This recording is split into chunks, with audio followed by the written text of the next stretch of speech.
Today, we're talking about 5 ways that you can increase your confidence as a speaker in youth ministry.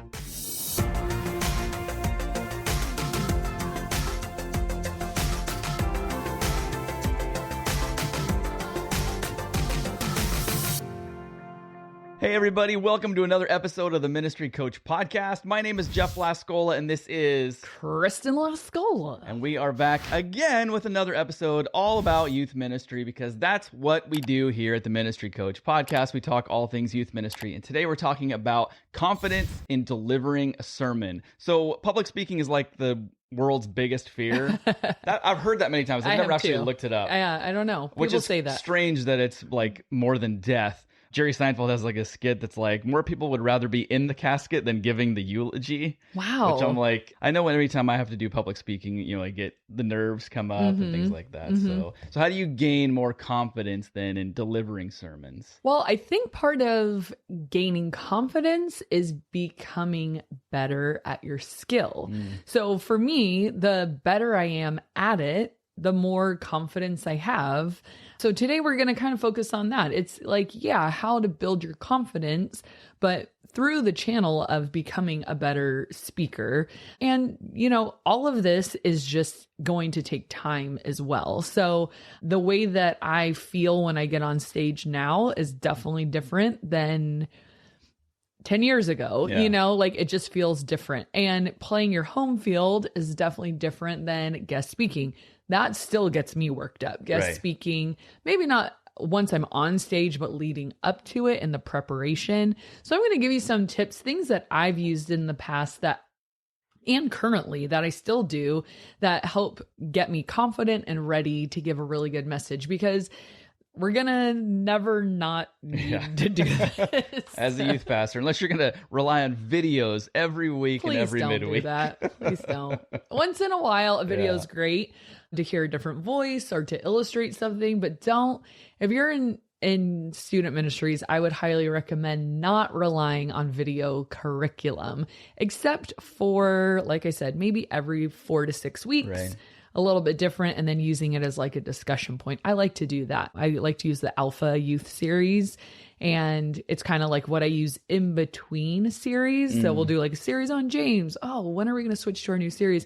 Well, let's have like a palate cleansing week, just like hear a different voice, a different vibe, direction, and then we start our other series. So in that sense, it's okay. That was just a little tip. So number 1, do it as often as you can. And so do not try to get out of teaching, embrace the teaching and try to do it as often as you can. So for many of you, you probably are the primary teacher and you don't have you're like, I have to do it all the time. But I think what I mean more is looking for opportunities to do it outside of your home field. So your students know and love you. The way that you talk and prepare for them is definitely different than the way you would prepare and talk to a group you're not as familiar with. So when I say do it as often as you can, meaning get into a different environment. Offer to guest speak, even if it's for a different ministry within your own church. Maybe you guys have a men's or women's breakfast or event coming up. Why couldn't you be the speaker for that? If you have, if you only do junior high or high school, offer to speak for the other one. Maybe you have a Christian club in town, and we had kind of talked about that last week of if you don't have a Christian club at your school, start one. Now you're on campus. Great. Do the messages for that. I've even done messages for other youth groups in our own town, and offering to kind of partner with other churches in your area is really awesome. Like, hey, would you ever want to trade speaking? Like, you can come speak at ours, I'll come speak at yours. It's just a really good exercise and a really good practice to get you outside of your normal safe walls of like, my kids are pretty forgiving. If things aren't polished or practiced exactly, it's going to be okay. That's one thing that throws me off is being off of home turf. And not so much even home turf, but as familiarity. I like knowing if I'm ever going to speak somewhere, I like knowing where it is and what it looks like and what the setup is. Interesting. Because I don't like going into something, or it's like, especially if you're picturing one thing in your mind. Yeah. And then you show up, it's like, oh no, we're actually in this room. It's like, wait. And it's so funny because it's like, well, it has nothing to do with what I'm talking about. but it kind of just throws me off. And I don't know. It's a new environment where you're visualizing yourself being and what you're visualizing happening. I can see that. Yeah, I've shown up to some places and it does throw you off. Like, wait, so do you want me to just stand on the floor? Do you want me to be on a stage? Like, and I get that. So yeah, ask some questions maybe before you show up. Can you take a picture of what it'll look like and where like, I'm speaking? Here's a little JPEG of me. Could you put me in there and like where I? Or can you make where I'm speaking look exactly like where I'm familiar with speaking? Yeah, maybe someday you'll get to that level where they're willing to do that. But the truth is, you're only going to get better by doing it. So if you're a brand new youth pastor and you're not feeling like this is your A game quite yet, just hang in there because it just does take time. I laugh like through tears of embarrassment when I read the notes of my first messages. And I think I've shared this story before. Our old high school pastor, Kirk, he used to get my notes and like on a slow day after lunch, he would just read them out loud. And I'd be like, stop, please. It was like torture. And he would make them in the most monotone, stupid voice too. And it just was like, nails on a chalkboard. It's like, I didn't say it like that when I delivered it. He's like, this is what it says in your notes. How many of you guys are with me on that one? Ha ha. I'm like, okay, I hate you. But when you look back at your old messages and you look back at your old notes, truthfully, they should embarrass you a little bit because if they do, that means you've grown. Yeah. And that means it's like, oh my gosh, I can't believe I did that. It means, well, then you're in a better place now. So just be gentle and patient with yourself. Keep trying. Do it as often as you can because you've got to just work that muscle. And I think it takes a little bit of time to find your voice. Mm-hmm. Have you ever heard like speakers or even singers for that matter, that are just knockoffs of somebody else. And you can tell, like, I see what you're doing with your style, with your humor, with your cadence, with your energy. You're trying to be this guy or this girl. And I can see that. Well, you're just a knockoff. So you might as well try to find your voice. Now, there's nothing wrong with studying other speakers and saying, you know what?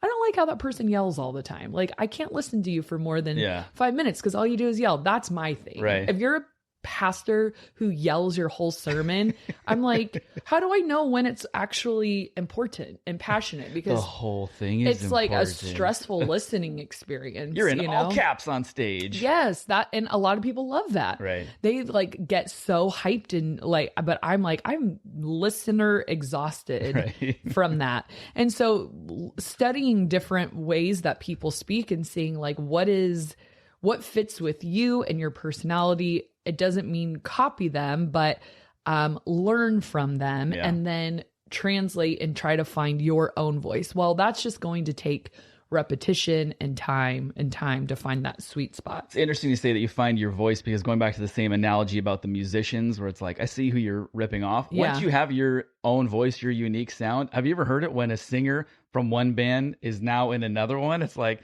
nah, you're still the other band because it's still your voice. For sure. And that's how you are. And that's how you sing. It's kind of funny. Which is great because you should be, find your lane, and run in that. So how do we improve? Because like, okay, it's one thing, like just do it a lot. Well, what if you do it a lot and you're bad at it? It's like, well, you're going nowhere. So, the muscle memory of being horrible.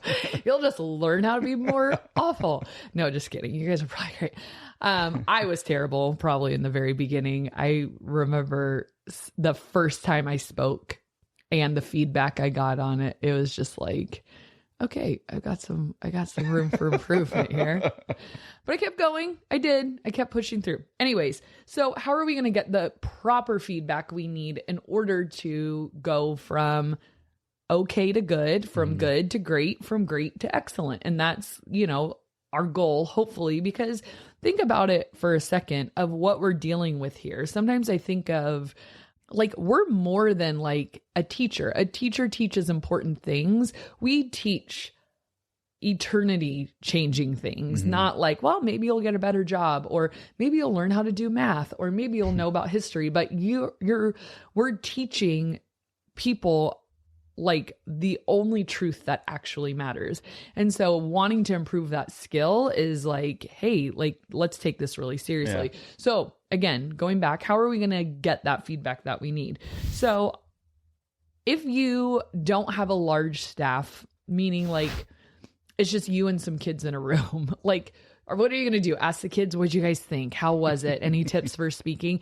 And that was the hard thing for me for a long time, because there's no one in the room that could really give me constructive feedback, you know, in the way of like, well, you're a professional, pick it apart, coach me, work me through it.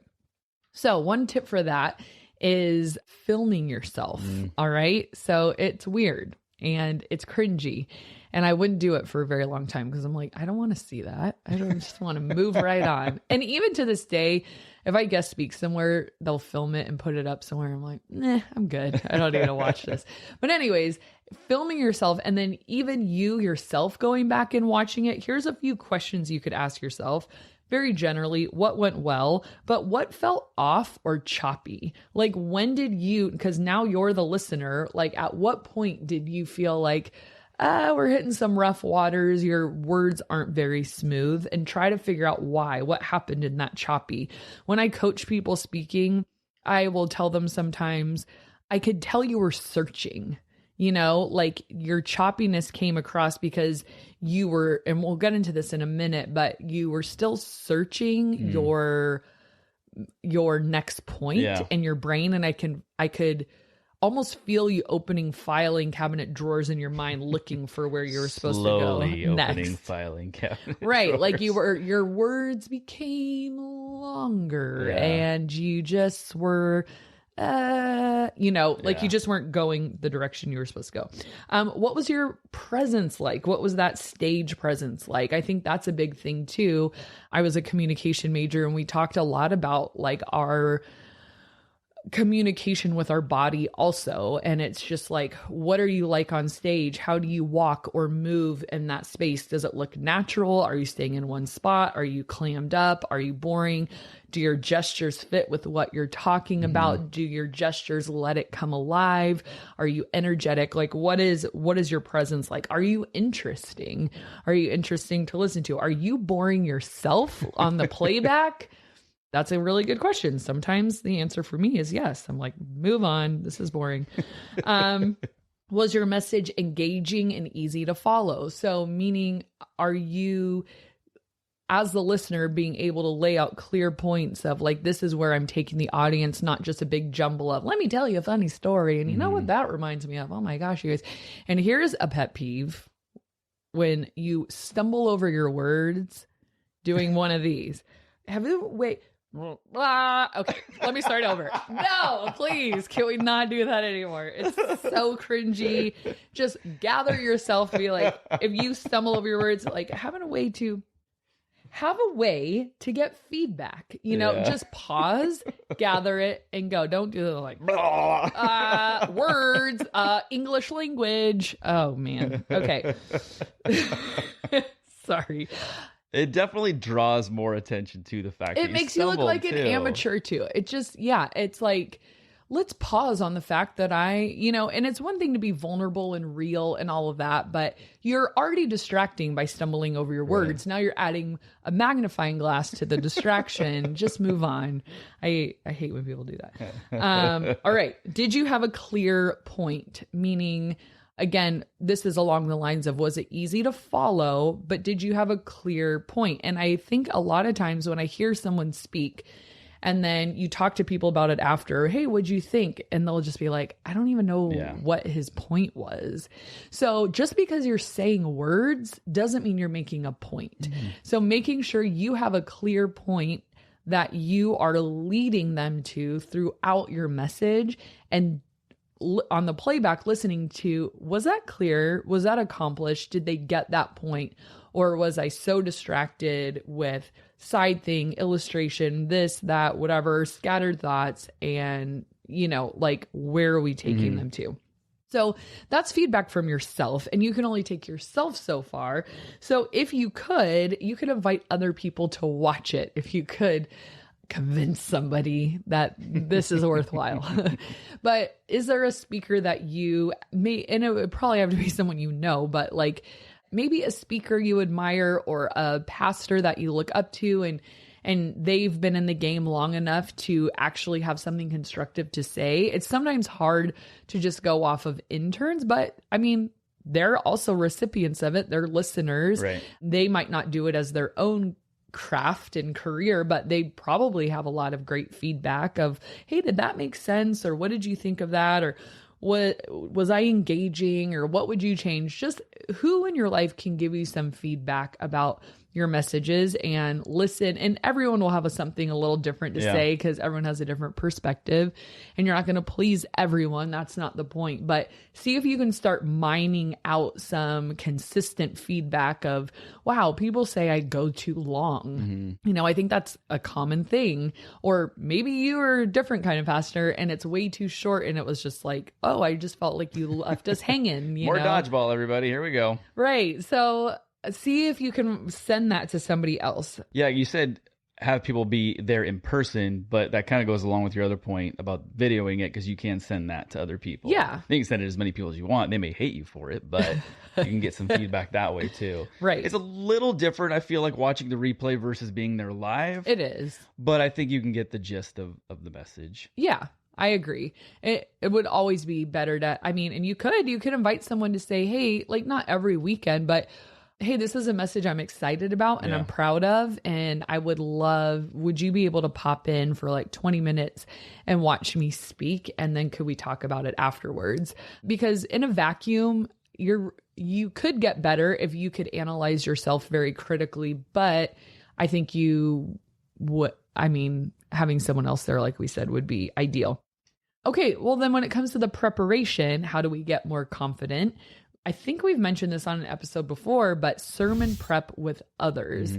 So if you have a group of people, or even just one other person, there's another pastor at our church, and him and I sermon prep the other day, and it was so cool to start feeding off of each other's ideas, because he saw the passage one way and had this one application he was really excited about. And when he started talking about it, I was writing notes and I was like, wow, this kind of reminds me of this over here. And we just started building together this message. And it was a lot of fun because I was outside of my own head and hearing him and his ideas. And so I think it's cool if you could come in with something, like don't just come in like, all right, what do we want to talk about? But I picked the passage, you guys. Come on, you can do something here. Contribute. Him and I were building a message about Abraham, and so I came with, okay, here's my passage. Here's what I would talk about. Here's one illustration I might bring in, or a supporting verse from this book of the Bible that I would put, and so I kind of came with like, well, here's what I got.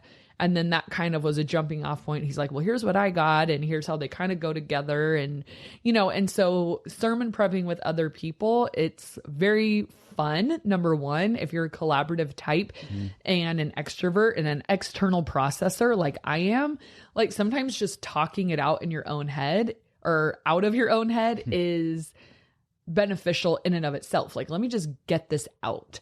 So sermon prep with other people, our senior pastors do that. We have 2 teaching pastors at our church, and every Tuesday morning at 9:00, they kind of just have this open forum, and they bring like, hey, we're talking about David and Bathsheba this weekend. Here's where I was going to go, and here's some points. And then someone will say, well, did you hear that news story with da-da-da-da-da? And then, oh yeah, well, you know what? I think we need to be careful when we say this, because people might hear that. Like, you just have all these eyes and ears on it before you present it to the public. And it's, what's that proverb in many, I'm not going to quote it directly because I'll botch it, but the sentiment behind it is, when you have a lot of wisdom on an issue, plans succeed. So I think it's like with many counselors, plans succeed, or something like that. I think the point is, bring people in on what you're doing. Yeah. Again, that vacuum isolation, your growth will be slower and you might not be going the direction you need to go. So, and then second to lastly, practice.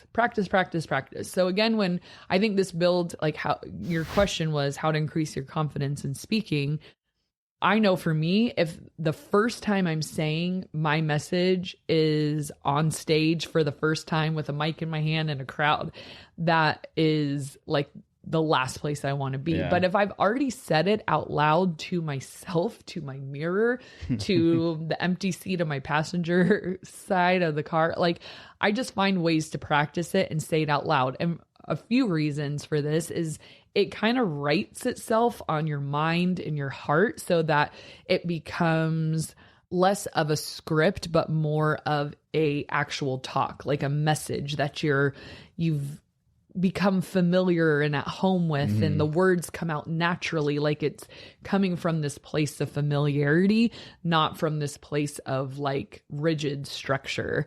And that's where we want to be. That's way more engaging as a speaker of like, this is coming right out of my heart. Right. You get less repetitive because you know I'm moving from this point to this point to this point to this point. And for me, when I write out my talk, like I don't look at my notes anymore, but they're there and I know exactly where I am in the sequence. Like I know, okay, this part talked about this. Okay, I've already said that. Now I'm going to move to here, but I don't have to see it. It's in my mind. I can see it in my mind. And so that comfort yields itself to confidence too. Like if you're not feeling comfortable, you're not going to be confident. Right. And I went to a conference this year and I heard one lady speaking on this. I think I've mentioned it before. She called it holy rehearsal. You know, she's like, get in your space and how is your body going to move while you're talking? And then when you hear it out loud, and she mentioned this, which is so true, all of a sudden you'll be like, I don't like the way that sounds, or that's confusing even to me, or you know what, that point is good, but it needs to move way down here because the flow is now off. So it's like this thing of like you're trying it on before you actually wear it. And it takes more time. It does. But again, this is our craft. This is what we're trying to get really, really good at.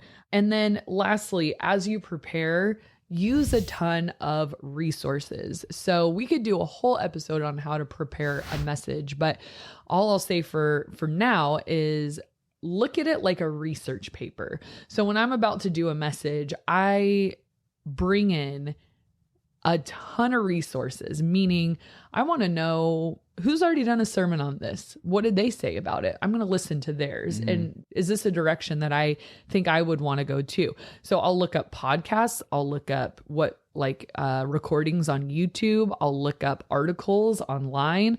I'll read different parts of books, or, you know, it's just like this conglomerate of like all this information now to pick from, and then finding the direction in it and bringing all those pieces together. So meaning really get outside of your own head and your own expertise, because you only have so much wisdom on Leviticus to offer, right? But what have people already done? What's already gone before you? And I'm not saying copy it, but that's what a research paper is. If you guys remember, you take the things that have already been written on something and you form it together and put it in a direction with your voice attached to it as the writer. So think of your sermons a little bit like that, not as boring as a research paper, but meaning that you've brought the best voices together and digested it now to be your voice of what you've learned. I mean, that's all learning is. You hear what somebody taught you, but you regurgitate it and teach others in a different way, or from your own experience, or put your own illustration and your own life experience with God or with whatever in there. And also like bathe it all in prayer. And that's where we can kind of end is, I mean, when I have a difficult message to give, I am like constantly in prayer at every step of the way. I have a message coming up in December and it's not on my home turf. It's like the next time I'm teaching in junior high is in 3 months from now. But I am already praying about it. Like, okay, Holy Spirit, like kind of like help me to start to see things that are going to attach itself to this message or the direction you want me to go. And then when you're preparing, help the pieces come together. Help me hear your voice. What direction do you want to go? Always involving the Holy Spirit in every single step of the way. And then when you guys are sweating about to get on stage, of course you're begging the Holy Spirit to come and show up and speak through you and all of that. Because ultimately, again, Proverbs, you prepare the horse for battle, but victory is the Lord. So I feel like we do our due diligence of prep and honing that craft and getting feedback and wanting to get better, going from okay to good to great, from great to excellent. Like, God, I'm going to put in the work because I'm taking this call seriously, but the power of our words is not from us. And Paul makes that really clear. He's like, it's not through eloquent speech that we're going to convince anybody of anything. Mm-hmm. It's going to be the Holy Spirit lighting our words on fire and cutting people, punching them in the gut of where they need it. And so never neglect the spiritual side of speaking. I can teach someone how to be a better speaker. The Holy Spirit is the only one who's going to change anybody's life. Mm-hmm. So don't neglect that part. Take it very seriously. Before you even open a resource, pray on it. And then another thing you could add to this is that the more you research and the more you do other talks and go through the process, it's like you're stacking your own knowledge on things. And then once you have that library in your own brain, you can start pulling from those things when you do a different message. And not that you repeat yourself, but it's like the Bible is like replete. Like there's so many things that apply here and there and there. And the more you know that, the more you're used to it, the more you exercise those mental muscles, it's easier to grab from those and pull them in when you are prepping for your next message and the next message and the next message. So it's all, and that goes back to the beginning. Just the more you do it, you're, like you said, you're going to build and build and build and build and build. And eventually it's going to be a lot easier and a lot more natural because of all the experience behind you. It kind of spills out in one way or another. Yeah. And I agree 100%. All right, well, let's do a question of the day. And this is going off of because we finally saw Top Gun Maverick. Awesome movie. It only took us so good. We had the whole theater to ourselves. Jeff rented the whole thing out for me. Isn't that romantic? So here's what you do, guys. You wait till a movie's like been out for 3+ months, and then you go on a random Monday night at a weird time at 6:00, and you're the only ones there. So you can tell somebody that you rented the whole theater out, but we literally had the whole theater to ourselves. In a kind of a sketchy town too. Yeah, it was weird. We actually didn't even know if the theater was open. We're like, maybe they're not even playing the movie today. And I was like, Jeff, get in the car, lock the door, get in the car. So yeah, fine. we did get to see it. It was an awesome movie. If you haven't seen it, check it out. Loved it. So it's the question of the day, all that to say, the question of the day is, if you had a call sign, what would yours be? Well, we actually went to Top Gun in 4th grade because we live in San Diego. We as in your class, not my me. class. No, we didn't know each other in 4th grade, but my teacher took us to Miramar in San Diego to Top Gun, and we were going to learn all the training stuff or whatever. And she's like, okay, everyone needs a call sign. And so everyone kind of voted like, oh, this person should be Care Bear because they're so sweet and caring about other people. That's 4th grade. I feel like you're safe to be able to do that. Imagine if you did that in like junior high or high school. Names? Yeah. Oh, I wouldn't want to hear. They'd be brutal. Oh my gosh. Your worst fears recognized. I know, right? Your weird tooth. Your weird tooth. Your bad breath. You're like, oh geez, okay. So my class came up with Pop-Tart for me because I think of my energy. I was very energetic and kind of wild, but my teacher said, well, Kristen's wild when it's time to be wild, but she's calm when it's time to be calm. Meaning at recess, I went cuckoo. Wild time. It was Pop-Tart. And then in class, I was quiet. Regular tart. Whatever. Yeah. So Pop-Tart, call sign. I tried thinking of something creative, but I looked it up because I'm like, how do they actually get their names? And I think it's a combination of either it's a play off of your name. So like it could be like La Scolo, you're like cola, or you're Coca-Cola. It might be a trademark violation with that. Or it could be like trends or things like that you typically do or whatever. So I was like, I don't know, midnight snack. Like I don't know what would my kidney stone. Kidney stone. I've had a lot Where of kidney are you, stones. kidney stone? Cover me. I've passed over 25 kidney stones. So that could be mine. I don't know. I didn't really have a good one though. Sad. No, I'm not gonna let you give me one. Okay.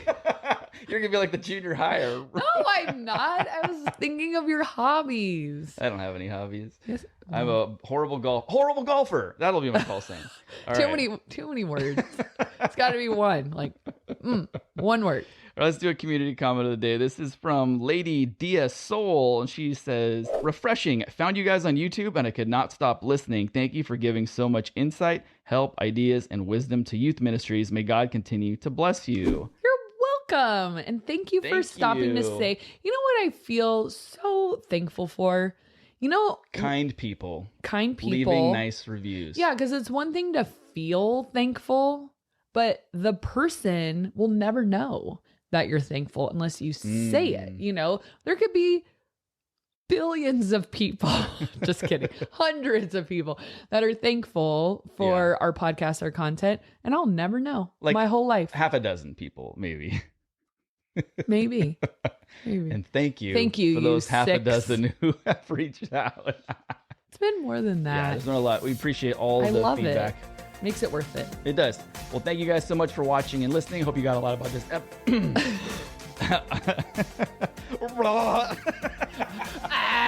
Words, English. I had a little phlegm in my throat, which is probably worse to say than just. But anyways, thanks so much for watching and listening, and we'll see you guys next time. For our small groups on Tuesday nights. Bless you. We're here to go alongside you. You said youth ministry twice, and you knew it too, though. I have a whole bubble.